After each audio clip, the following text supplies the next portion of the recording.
જય શ્રી મહાકાલ. સ્વાગત છે તમારું અમારી યુટ્યુબ ચેનલ સનાતન વાઇબ્સમાં. અહીં અમે તમને ગુજરાતના એવા મંદિરો વિશે જણાવીએ છીએ જે પોતે મોટી મહિમા તો ધરાવે છે, પણ લોકોને તેના વિશે પૂર્ણ માહિતી નથી.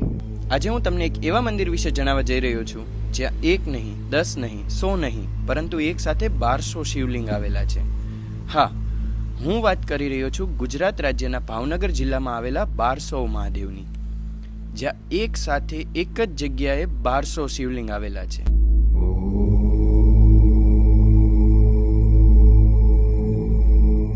આ મંદિર વિશે જણાવું તો આજથી 400 વર્ષ પહેલા ભાવનગરના મહારાજા સાહેબે આ મંદિરનું નિર્માણ કરેલું છે. ભાવનગરમાં આ એક ખૂબ જ પ્રસિદ્ધ મંદિર તરીકે ગણાય છે. શ્રાવણ મહિનામાં અહીંયા ભક્તોનો ખૂબ મોટો મેળો લાગે છે. આના પૂરા એડ્રેસ વિશે જણાવું તો ભાવનગરના કાળાનાળા વિસ્તારમાં આ મંદિર આવેલું છે. અહીં તમે જોઈ શકો છો કે ઉપર એક મુખ્ય શિવલિંગ છે અને બાકી 1200 નાના નાના શિવલિંગ આવેલા છે. જો તમે પણ આપણા સનાતન ધર્મના આવા વિભિન્ન મંદિરો વિશે જાણવા માટે તૈયાર છો તો આજે આપણી યુટ્યુબ ચેનલ સનાતન વાઇબ્સને સબસ્ક્રાઇબ કરો. આ વિડીયોને તમારા ફ્રેન્ડ્સ અને ફેમિલી સાથે શેર કરો અને લાઇક કરો. Thank you.